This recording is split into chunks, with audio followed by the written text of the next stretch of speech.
नमस्कार दोस्तों, हम पढ़ रहे हैं प्रेमचंद की कहानी अलग योजा। भोला महतो ने पहली स्त्री के मर जाने के बाद दूसरी सगाई की तो उसके लड़के रग्गू के लिए बुरे दिन आ गए। रग्गू की उम्र उस समय केवल 10 वर्ष की थी। चैने से गांव में गुल्ली डंडा खेलता फिरता था। माँ के आते ही चक्की में जुतना पड़ा। पन्ना रूपवती स्त्री थी और रूप और गर्व में चोली दामन का नाता है। वह अपने हाथों से कोई काम न करती। गोबर रग्गू निकालता, बैलों को सानी रग्गू देता, रग्गू ही जूठे बर्तन मांजता। भोला की आंखें कुछ ऐसी फिरी कि उसे रग्गू में सब बुराइयां ही बुराइयां नजर आती। पन्ना की बातों को वह प्राचीन मर्यादा अनुसार आंखें बंद करके मान लेता था। रग्गू की शिकायतों की जरा परवाह न करता। नतीजा ये हुआ कि रग्गू ने शिकायत करना ही छोड़ दिया। किसके सामने रोए? बाप ही नहीं, सारा गांव उसका दुश्मन था। बड़ा जिद्दी लड़का है। पन्ना का तो खुद समझता ही नहीं। पन्ना को तो कुछ समझता ही नहीं।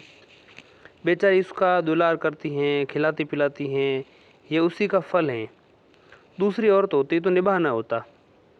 वह तो कहा पन्ना इतनी सीधी सादी है कि निभाह होता जाता है।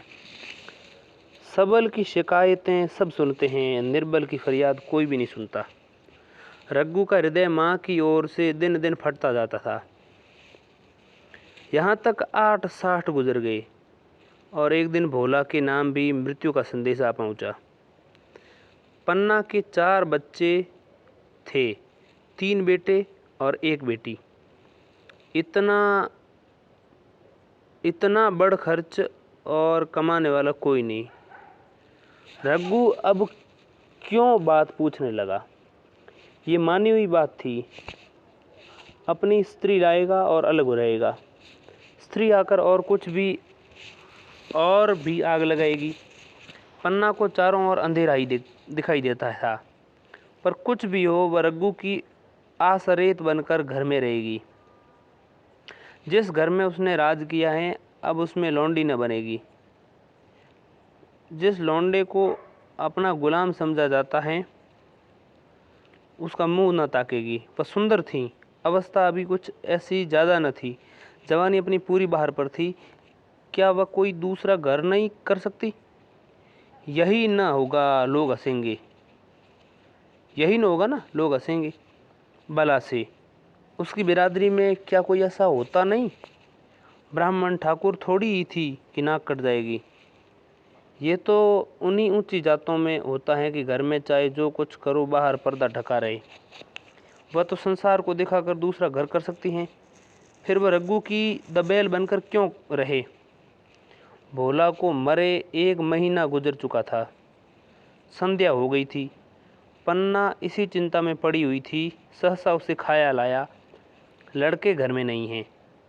यह बैलों के लौटने की बेला है। कहीं कोई लड़का उनके नीचे न आ जाए।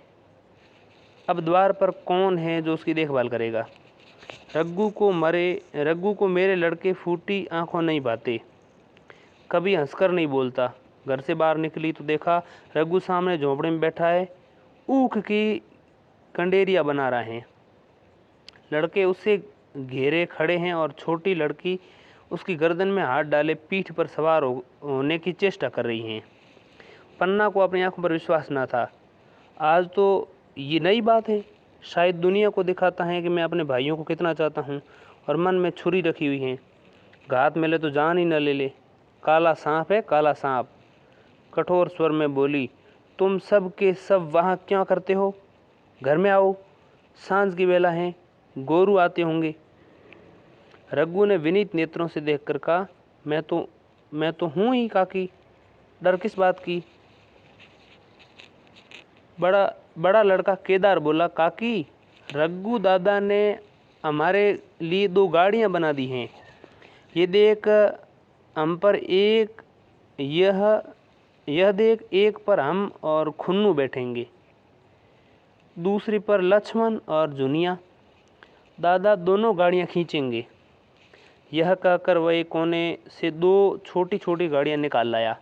4 4 पहिए लगे थे। बैठने के लिए तख्ते और रोक के लिए दोनों तरफ बाजू थे। पन्ना ने आश्चर्य से पूछा, ये गाड़ियाँ किसने बनाई? केदार ने चिढ़कर कहा, रघु दादा ने बनाई हैं। और किसने?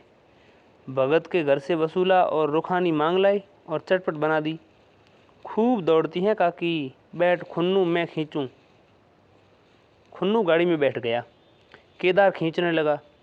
चर चर शोरगुल हुआ, मानो गाड़ी भी इस खेल में लड़कों के साथ शरीक हैं।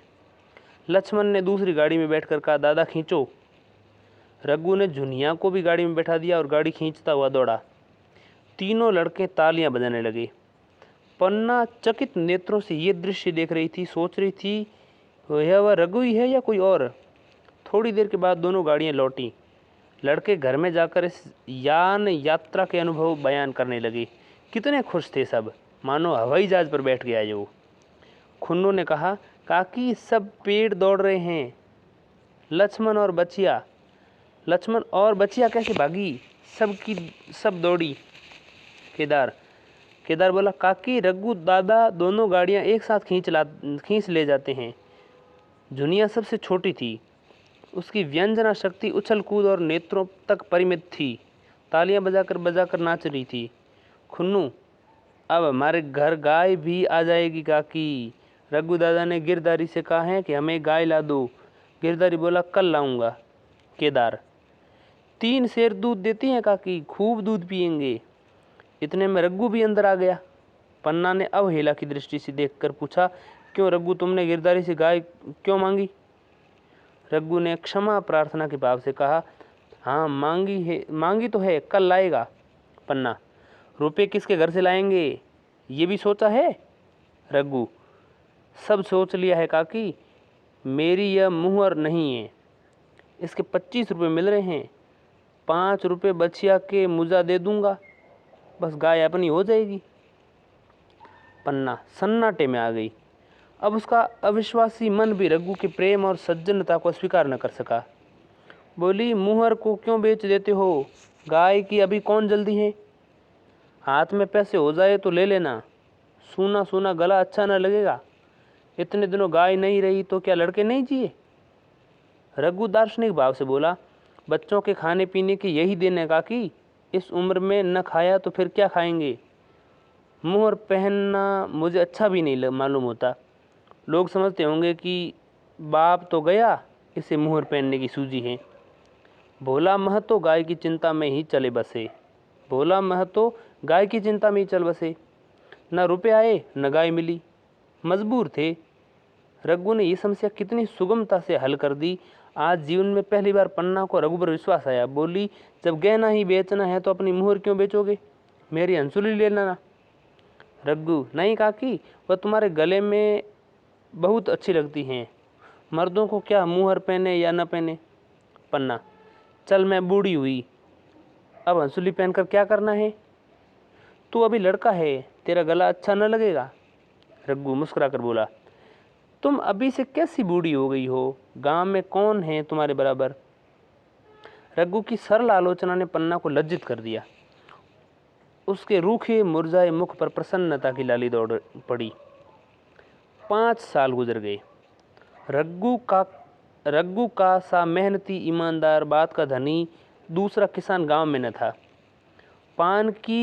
पन्ना की इच्छा के बिना कोई काम न करता। उसकी उम्र 23 की हो गई थी। पन्ना बार बार कहती, भैया बहू को विदा करा लाओ, कब तक नेह में पड़ी रहेगी? सब लोग मुझी को बदनाम करते हैं, यही बहू को नहीं आने देती। मगर रघु टाल देता था, कहता कि अभी जल्दी क्या है। उसे अपनी स्त्री के रंग ढंग का सब परिचय दूसरों से मिल चुका था। ऐसी औरत को घर में लाकर वह अपनी शांति में बाधा नहीं डालना चाहता था। आखिर एक दिन पन्ना ने जिद करके कहा, तुम न लाओगे? कह दिया, अभी कोई जल्दी नहीं।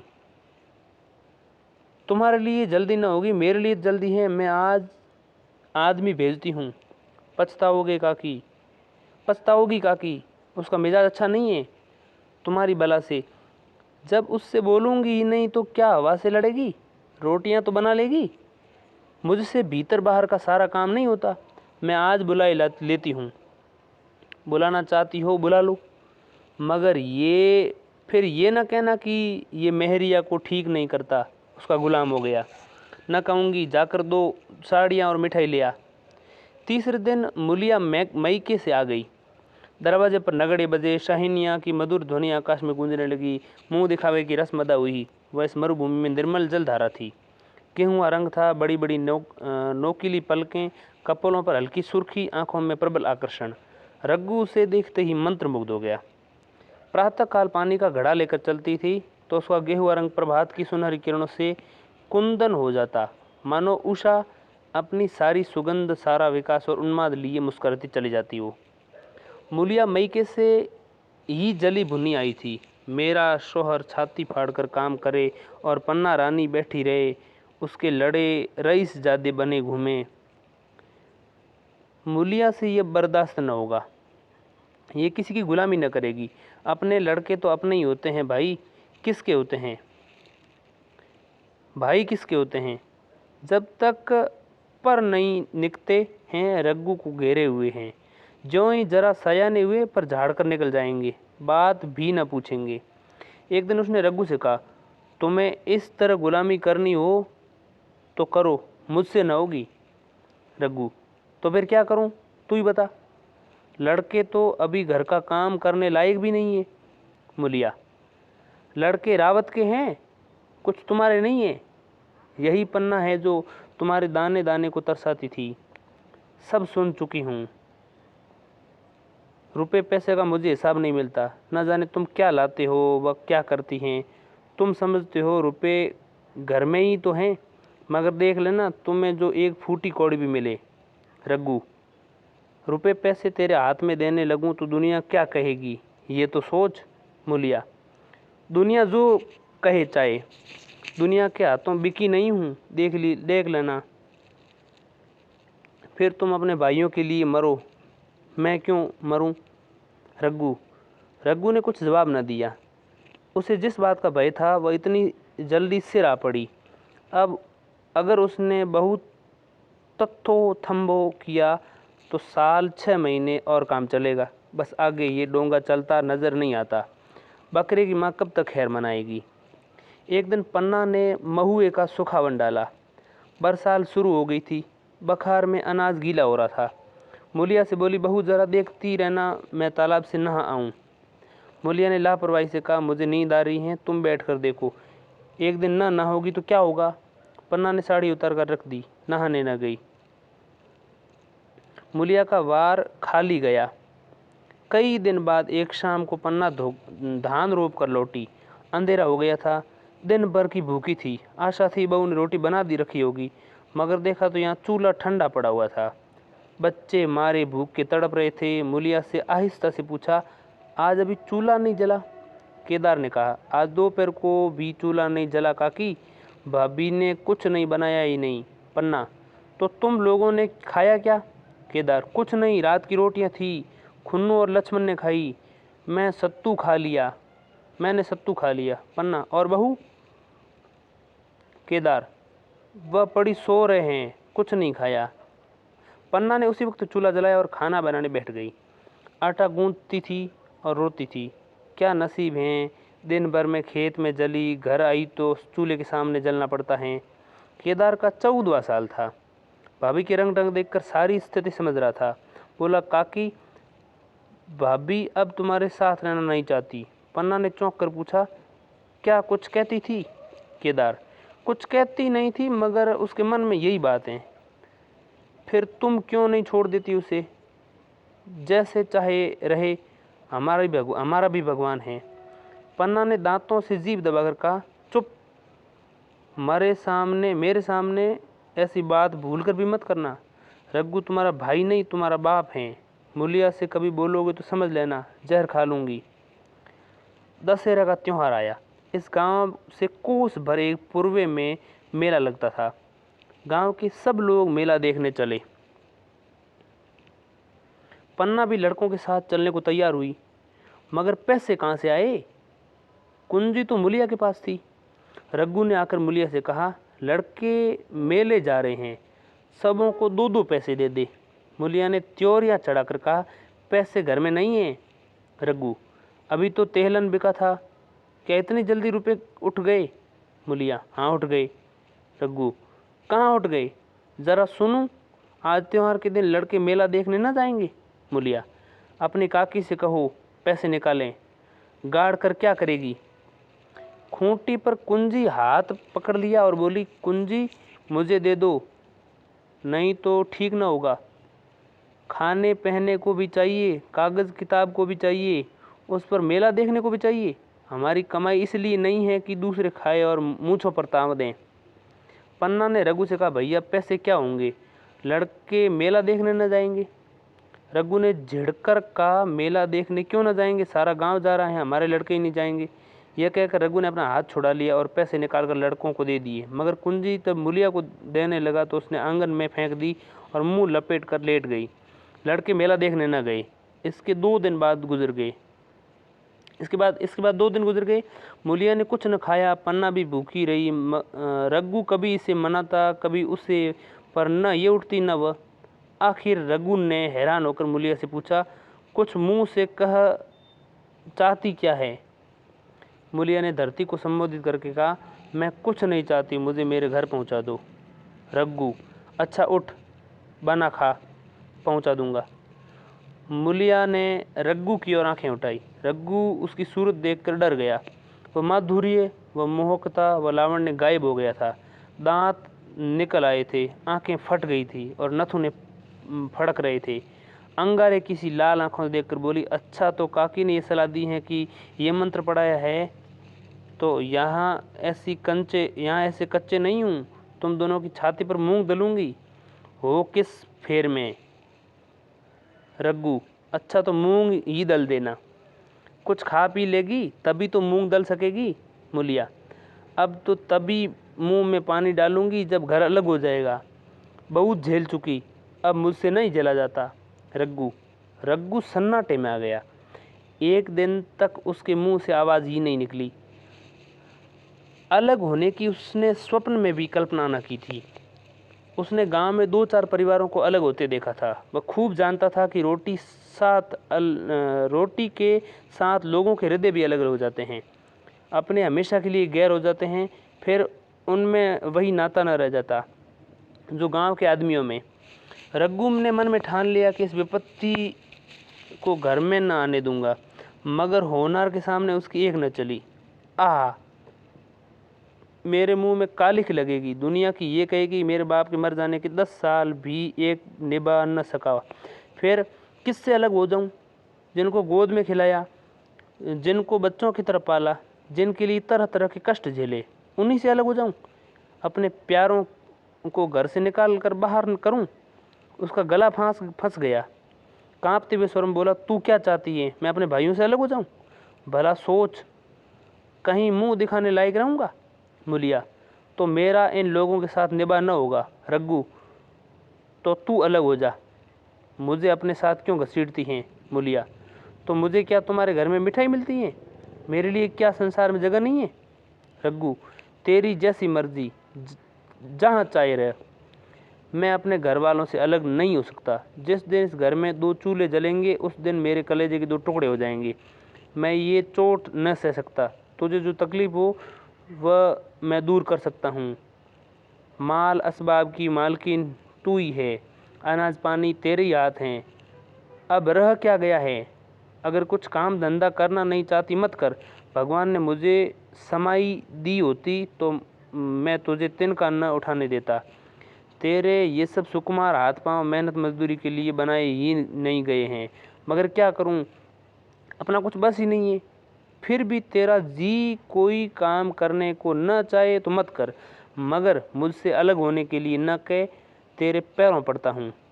मूलिया ने सिर से अंचल खिसकाया और जरा समीप आकर बोली, मैं काम करने के लिए नहीं डरती हूँ, न बैठे बैठे खाना चाहती हूँ, मगर मुझसे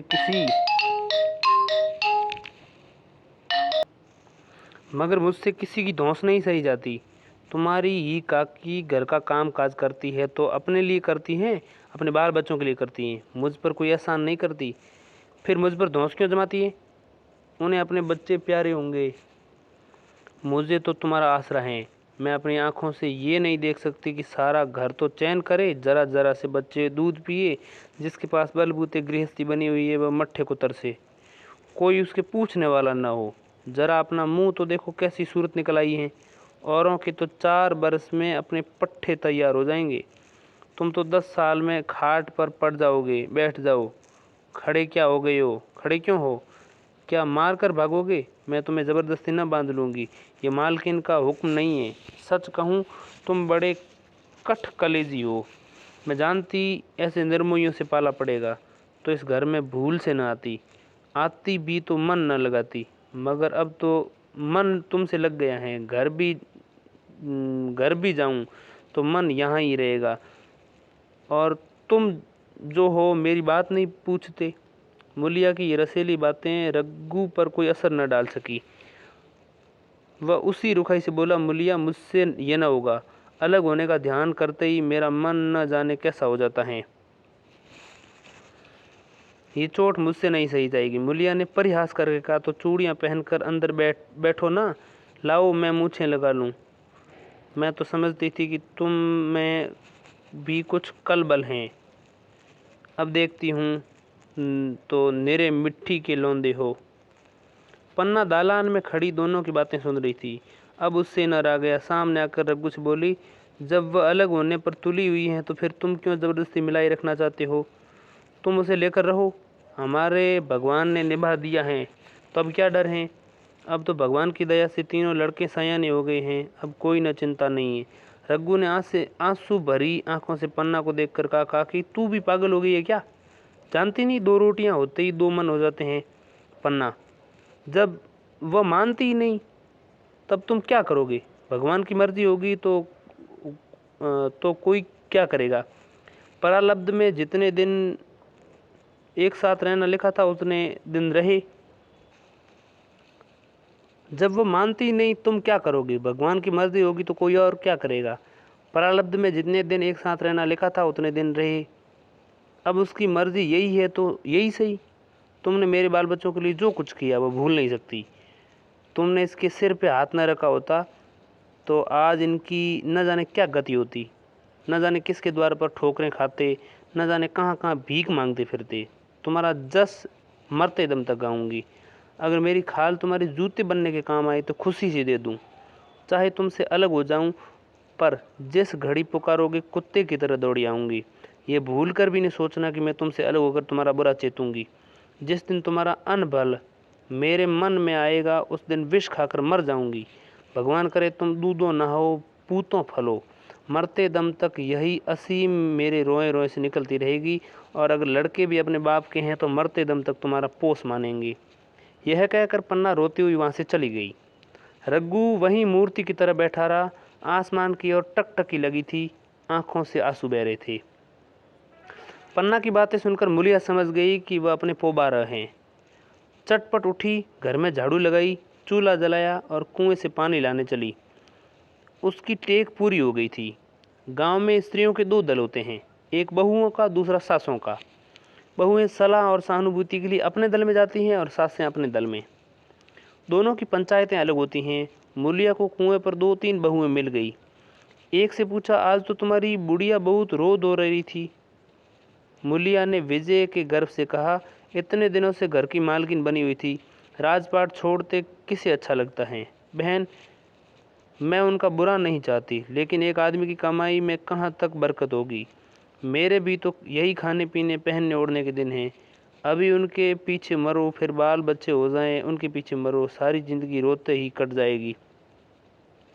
एक बूढ़ी बुढ़िया यही चाहती हैं कि ये सब जन्म भर लौंडी बनी रहे, मोटा झोटा खाए और पड़ी रहे।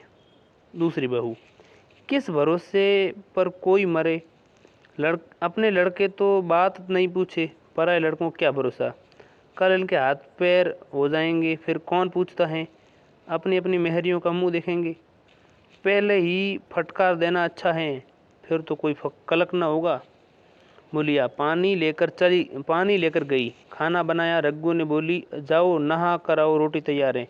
रघु ने मानो सुना ही नहीं, सिर पर हाथ रखकर द्वार की तरफ ताकता रहा।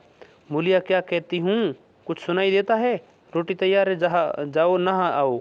रघु, सुन तो रहा हूँ, क्या बहरा हूँ? रोटी तैयार है तो जाकर खा ले, मुझे भूख नहीं है। मुलिया ने फिर नहीं कहा। जाकर चूल्हा बुझा दिया, रोटियां उठाकर सीके पर रख दी और मुंह ढांक कर लेट रही। जरा देर पन्ना आकर बोली, खाना तैयार है, नहा धोकर खा लो, बहू भी भूखी होगी। रघु ने झुंझला कर कहा कि तू घर में रहने देगी कि मुंह काली लगाकर कहीं निकल जाऊं? खाना तो खाना ही है, न खाऊंगा, कल खाऊंगा, लेकिन अभी मुझसे न खाया जाएगा। केदार क्या अभी मदरसे से नहीं आया? पन्ना, अभी तो नहीं आया, आता ही होगा। पन्ना समझ गई कि जब तक वह खाना बनाकर लड़कों को न खिलाएगी, खुद न खाएगी, रघु न खाएगा। इतना ही नहीं, उसे रघु से लड़ाई करनी पड़ेगी, उसे जली कूटी सुनानी पड़ेगी, उसे ये दिखाना पड़ेगा कि मैं ही उससे अलग होना चाहती हूँ, नहीं तो वो इसी चिंता में घुल घुल कर प्राण दे देगा। ये सोचकर उसने आग चूल्हा जलाया, खाना बनाने लगी। इतने में केदार और खुन्नू मदरसे से आए। पन्ना ने कहा, आओ बेटा, खाना खा लो, रोटी तैयार है। केदार ने पूछा, भैया को भी बुला लूँ ना? पन्ना, तुम आकर खा लो, उसकी रोटी बहू ने अलग बनाई है। खुन्नू, जाकर भैया से पूछना हूँ? पन्ना, जब उनका जी चाहेगा खाएंगे, तू बैठ कर खा, तुझे इन बातों से क्या मतलब? जिसका जी चाहेगा खाएगा, जिसका जी न चाहेगा न खाएगा। जब वह और उसकी बीवी अलग रहने पर तुले हुए हैं तो कौन मनाए? केदार, तो क्या अम्मा जी, क्या हम अलग घर में रहेंगे? पन्ना, उनका जी चाहे एक ही घर में रहें, जी चाहे अलग आंगन में दीवार डाल दें। खुन्नू, दरवाजे पर आकर झांका, सामने फूस की झोपड़ी थी, वहीं खाट पर पड़ा रघु नारियल पी रहा था। खुन्नू, भैया तो अभी नारियल लिए बैठे हैं। पन्ना, जब जी चाहेगा खाएंगे। केदार, भैया ने भाभी को डांटा नहीं? मूलिया अपनी कोठरी में पड़ी सुन रही थी, बाहर आकर बोली, भैया ने तो नहीं डांटा, अब तुम आकर डांटो। केदार के चेहरे पर रंग उड़ गया, फिर जबान न खोली। तीनों लड़कों ने खाना खाया, बाहर निकले। लू चलने लगी थी। आम के बाग में गांव के लड़के लड़कियां हवा से गिने हुए आम चुन रहे थे। केदार ने कहा, आज हम भी आम चुनने चलें? खूब आम गिर रहे हैं। खुन्नू, दादा जो बैठे हैं। लक्ष्मण, मैं न जाऊंगा, दादा घुड़केंगे। केदार, वह तो अब अलग हो गए। लक्ष्मण, तो अब कोई न मारेगा? तब भी दादा न बोलेंगे। केदार, वाह, तब क्यों न बोलेंगे? रघु ने तीनों लड़कों को दरवाजे पर खड़े देखा, पर कुछ न बोला नहीं। पहले तो वह घर के बाहर निकलते ही उन्हें डांट बैठता था, पर आज वह मूर्ति के समान निश्चल बैठा रहा। अब लड़कों को कुछ साहस हुआ, कुछ दूर और आगे बढ़े। रघु अब भी कुछ न बोला। कैसे बोले? वह सोच रहा था, काकी ने लड़कों को खिला पिला दिया, मुझसे पूछा तक नहीं। क्या उसकी आंखों पर भी पर्दा पड़ गया है? अगर मैंने लड़कों को पुकारा और वह न आए तो मैं उनको मार पीट न सकूंगा। लू में सब मारे मारे फिरेंगे, कहीं बीमार न पड़ जाए। उसका दिल महसूस कर रह जाता था, लेकिन मुंह से कुछ न कह सकता था। लड़कों ने देखा ये बिल्कुल नहीं बोलते तो निर्भय होकर चल पड़े। सहसा मूलिया ने आकर कहा, अब तो उठोगे कि अब भी नहीं? जिनके नाम पर फाका कर रहे हैं, उन्होंने मज़े से लड़कों को खिलाया और आप खाया, आराम से सो रही हैं। मोर पिया न बात न पूछे, मोर सुहागिन नाम, एक बार भी मुंह से न फूटा, चलो भैया खा लो। रघु ने इस समय मर्मांतक पीड़ा हो रही थी। मूलिया ने कठोर शब्दों ने घाव पर नमक छिड़क दिया। दुखित नेत्रों से देखकर बोला, तेरी जो मर्जी थी वही तो हुआ, अब जा ढोल बजा। मूलिया, नहीं, तुम्हारे लिए थाली परोसे बैठी हूँ। रघु, मुझे चिढ़ा मत, तेरे पीछे मैं बदनाम हो रहा हूँ। जब तू किसी की होकर नहीं रहना चाहती तो दूसरे को क्या गरज जो खुशामद करे? जाकर काकी से पूछ, लड़के आम चुनने गए हैं, उन्हें पकड़ लाऊं? मूलिया अंगूठा दिखाकर बोली, ये जाता है, तुम्हें 100 बार गरज हो जाकर पूछो, मैं नहीं जाऊंगी। इतने में पन्ना भी भीतर से निकल आई। रघु ने पूछा, लड़के बगीचे में चले गए हैं काकी, लू चल रही है। पन्ना, अब उसका कौन 75 है? बगीचे में जाए, पेड़ पर चढ़े, पानी में डूबे, मैं अकेले क्या क्या करूं? रघु, जाकर पकड़ लाऊं? पन्ना, जब तुम्हें अपने मन से नहीं जाना है तो मैं जाने को क्यों कहूँ? तुम्हें रोकना होता तो रोक न देते, तुम्हारे सामने ही तो गए होंगे। पन्ना की बात पूरी भी नहीं हुई कि रघु ने नारियल कोने में रख दिया और बाग की तरफ चला। रघु लड़कों को लेकर बाग से लौटा तो देखा मूलिया अभी भी झोंपड़े में खड़ी हैं। बोला, तू जाकर खा क्यों नहीं लेती? मुझे तो इस बेला भूख नहीं है। मूलिया ऐंठ कर बोली, हाँ भूख क्यों लगेगी, भाइयों ने खाया है, वह पेट तुम्हारे पेट में ही पहुंच गया होगा। रघु ने दांत पीस कर कहा, मुझे जला मत मूलिया, नहीं अच्छा ना होगा, खाना कहीं भागा नहीं जाता, एक बेला न खाऊंगा तो मर न जाऊंगा। क्या तू समझती है मैं घर में आज कोई बात हो गई है? तूने घर में चूल्हा नहीं जलाया, मेरे कलेजे में आग लगाई है।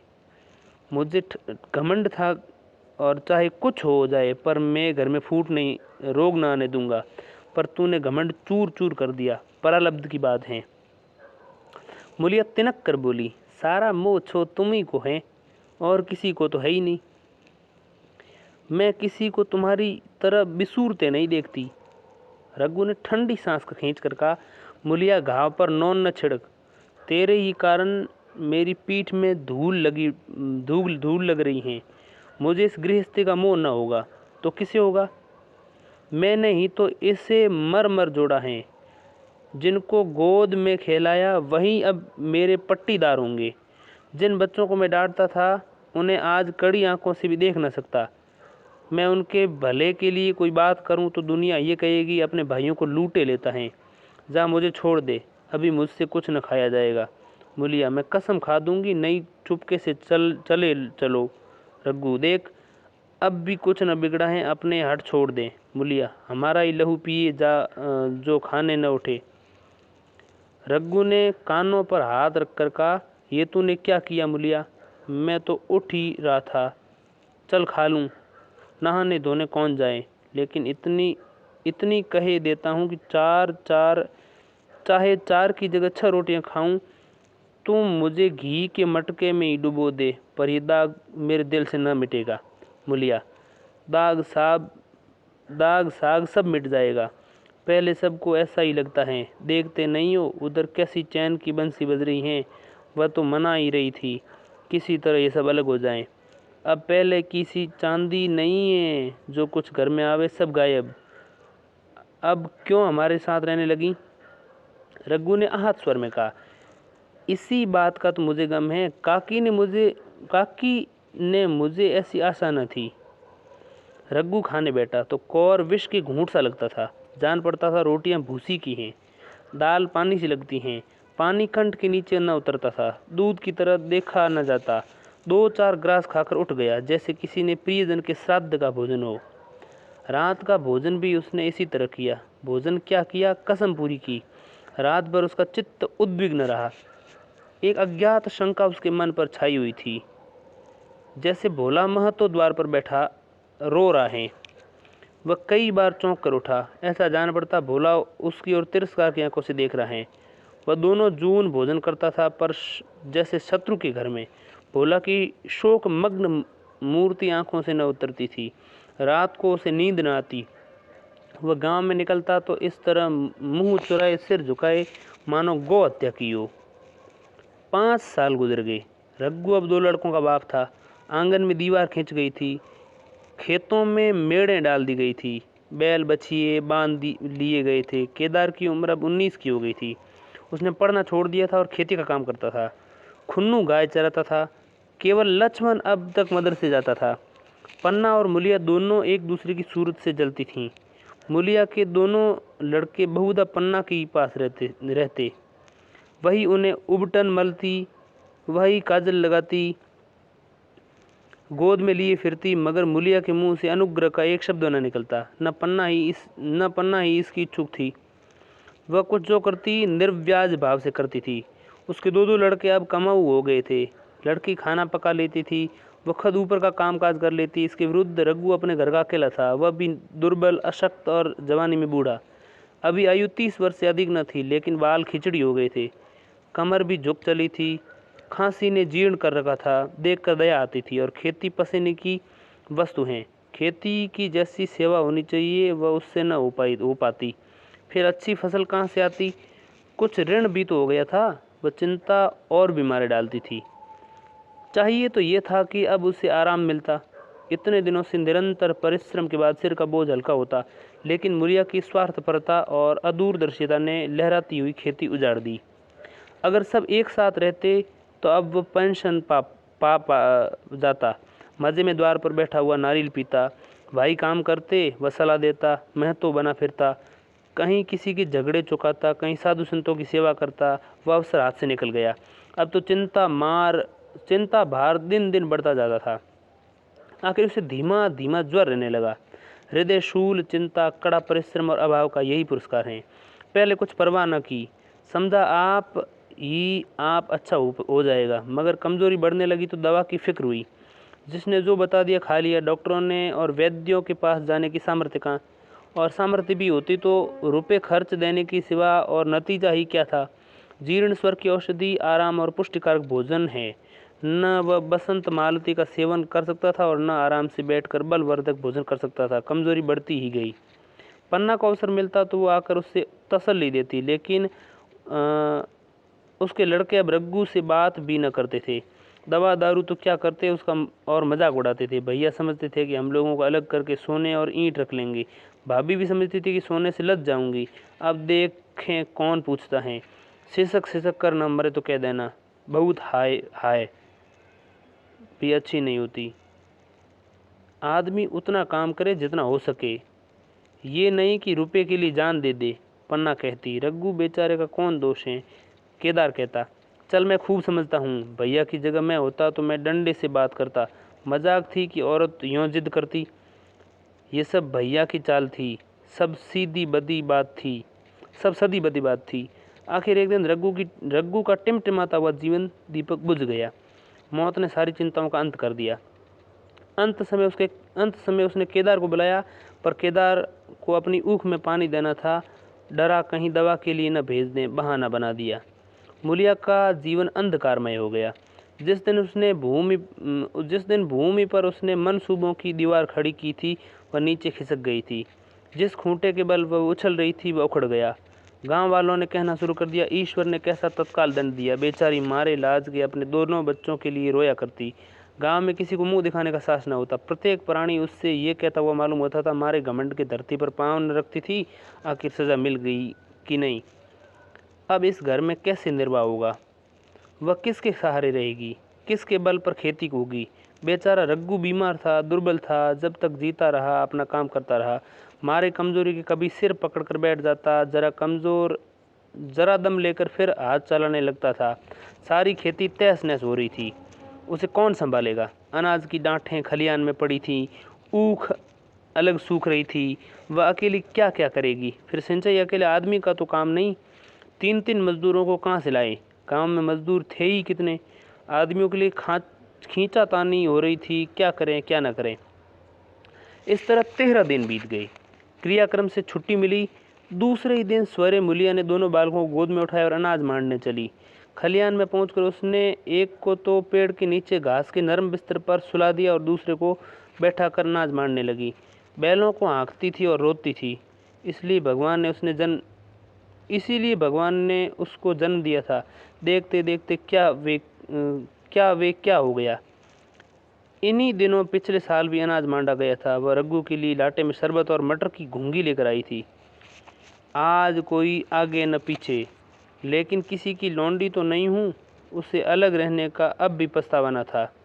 एकाएक छोटे बच्चे का रोना सुनकर उसने उधर ताका तो बड़ा लड़का उसे चुमकार कर कह रहा था, भैया तुम चुप रहो। धीरे धीरे उसके मुंह पर हाथ फेरता था। चुप करने के लिए विकल था। जब बच्चा किसी तरह चुप न हुआ तो वह खुद उसके पास लेट गया और उसकी छाती को लगाकर प्यार करने लगा। मगर ये प्रयत्न भी सफल न हुआ तो वो रोने लगा। उसी समय पन्ना दौड़ी और छोटे बालक को गोद में उठाकर प्यार करती हुई बोली, लड़कों को मुझे क्यों न दे आई बहू। हाय हाय। पन्ना आ गई बीच में। जब मैं मर जाऊं तो चाहे करना, अभी जीती हूं। अलग जाने से बच्चे तो अलग नहीं हो जाएं। मूलिया ने कहा, तुम्हें भी छुट्टी नहीं थी। अम्मा क्या करती। पन्ना, तो तुझे यहाँ आने को ऐसी क्या जल्दी थी। डांट मार न जाती। तीन तीन तो लड़के हैं, किसी दिन काम आएंगे। केदार तो कल ही मारने को कह रहा था, पर मैंने कहा पहले ऊख में पानी दे, फिर आज मारना। मड़ाई तो 10 दिन बाद भी हो सकती है। ऊख की सिंचाई न हुई तो सूख जाएगी। कल से पानी चढ़ा हुआ है, परसों तक खेत पुर जाएगा, तब मड़ाई हो जाएगी। तुझे विश्वास न आएगा, जब से भैया मरे हैं केदार को बड़ी चिंता हो गई है। दिन में 100 बार पूछता है, भाभी बहुत रोती तो नहीं, देख लड़के भूखे तो नहीं। कोई लड़का रोता है तो दौड़ा आता है, देख अम्मा क्या हुआ, बच्चा क्यों रोता है।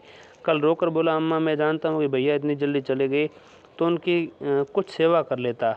कहाँ जगह जगह उठता था, अब देखती हो पहर रात से उठकर काम में लग जाता है। खुन्नू कल जरा सा बोला, पहले हम अपनी ऊख में पानी दे देंगे तब भैया की ऊख में दे देंगे, पर केदार ने डांटा। खुन्नू के मुंह से बात न निकली। बोला, कैसी हमारी ऊख, भैया ने जिला न लिया होता तो आज या तो मर गए होते या कहीं भीख मांगते होते। आज तुम बड़े ऊख वाले बने हो, ये उन्हीं का पुण्य प्रताप है कि आज भले आदमी बने बैठे हो। परसों रोटी खाने को बुलाने गई तो मंडिया में बैठा रो रहा था। पूछा, क्या रोता है? तो बोला, अम्मा भैया इतनी अलग्योजा के दुख से मर गए। नहीं, अभी उनकी उम्र ही क्या थी, ये उस वक्त न सूझा, उनसे क्यों बिगाड़ करते हैं। यह कहकर पन्ना ने मूलिया की ओर संकेतपूर्ण दृष्टि से देखकर कहा कि तुम्हें वह अलग न रहने देगा। बहू कहता है, भैया तुम्हारे लिए मर गए हैं, हम भी उनके बाल बच्चों के लिए मर जाएंगे। मूलिया की आंखों से आंसू जारी थे। पन्ना की बातों में आज सच्ची वेदना, सच्ची सांत्वना, सच्ची चिंता भरी हुई थी। मूलिया का मन भी कभी उसकी ओर इतना आकर्षित न हुआ था, जिनसे उसे व्यंग्य और प्रतिकार का भय था। वे इतने दयालु, इतने शुभेच्छु हो गए थे। आज पहली बार उसे अपनी स्वार्थपरता पर लज्जा आई। पहली बार आत्मा ने अलगुजे पर धिक्कारा। इस घटना को हुए 5 साल गुजर गए थे। पन्ना आज बूढ़ी हो गई थी। केदार घर का मालिक है, मूलिया घर की मालकिन है। खुन्नू और लक्ष्मण के विवाह हो चुके हैं। केदार अभी भी तक कुंवारा है, कहता है मैं विवाह न करूंगा। कई जगहों से बातचीत हुई, कई सगाइयाँ आई, पर उसने हामी न भरी। पन्ना ने कंपे लगाए, जाल फैलाए, पर वह न फंसा। कहता, औरतों से कौन सुख, मेहरिया घर में आई, आदमी का मिजाज बदल गया। फिर जो कुछ है मेहरिया है, माँ बाप भाई बंधु सब पर आए। जब भैया जैसे आदमी का मिजाज बदल गया तो दूसरों की क्या गिनती। 2 लड़के भगवान के दिए हैं और क्या चाहिए। बिना ब्याह के 2 बेटे मिल गए, इससे बढ़कर और क्या होगा। जिसे अपना समझो वह अपना है, जिससे गैर समझो वो गैर है। एक दिन पन्ना ने कहा, तेरा वंश कैसे चलेगा? केदार, मेरा वंश तो चल रहा है, दोनों लड़के को अपना ही समझता हूँ। पन्ना, समझने ही पर हैं तो तू मूलिया को भी अपनी मेहरिया समझता होगा। केदार ने झेंपते हुए कहा, तुम गाली देती हो अम्मा। पन्ना, गाली कैसी, तेरी भाभी ही तो है। केदार, मेरे जैसे लठ गंवार को ये पूछने लगी। पन्ना, तू करने को तो कहे, मैं उससे पूछूं। केदार, नहीं अम्मा, कहीं रोने गाने न लगे। पन्ना, तेरा मन हो तो मैं बातों बातों में उसके मन की था लूं। केदार, मैं नहीं जानता, जो चाहे कर। पन्ना, केदार के मन की बात समझ गई। उस लड़के का दिल मूलिया पर आया हुआ है, पर संकोच और भय के मारे कुछ नहीं कहता।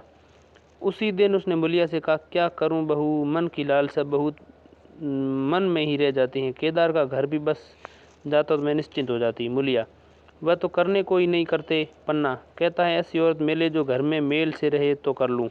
मूलिया, ऐसी औरत कहाँ मिलेगी, कहीं ढूंढो। मैंने तो ढूंढ लिया है। मूलिया, सच, किस गांव की है? अभी न बताऊंगी, मुदा ये जानती हूँ कि उससे केदार की सगाई हो जाए तो घर बन जाए और केदार की ज़िंदगी भी सफल हो जाए। ना जाने लड़की मानेगी कि नहीं। मूलिया, मानेगी क्यों नहीं अम्मा, ऐसा सुंदर कमाऊ सुशील वर और कहाँ मिल जाता है। उस जन्म का कोई और साधु महात्मा है? नहीं तो लड़ाई झगड़े के डर से कौन बिना ब्याह रहता है। कहाँ रहती, मैं उसे मना लाऊंगी। पन्ना, चाहे तो उसे मना ले, तेरे ही ऊपर है। मूलिया, मैं आज ही चली जाऊंगी अम्मा, किसके पैरों पड़कर मना लाऊंगी। पन्ना, बता दूं, वह तू ही है। मूलिया लजा कर बोली, तुम तो अम्मा जी गाली देती हो। पन्ना, गाली कैसी, देवर ही तो है। मूलिया, मुझ जैसी बुढ़िया को वह क्यों पूछेंगे। पन्ना, वह तुझ जैसी पर दांत लगाए बैठा हुआ है, तेरे सिवा कोई और उससे भाती ही नहीं। डर के मारे कहता नहीं, पर उसके मन की बात मैं जानती हूँ। वैधव्य के शौक से मुरझाया वो मूलिया का पीत वदन कमल की भांति अरुण उठा। 10 वर्षों में जो कुछ खोया था वह इस एक ही क्षण में ब्याज के साथ मिल गया। वह लावण्य, वह विकास हुई आकर्षण, वही लोच।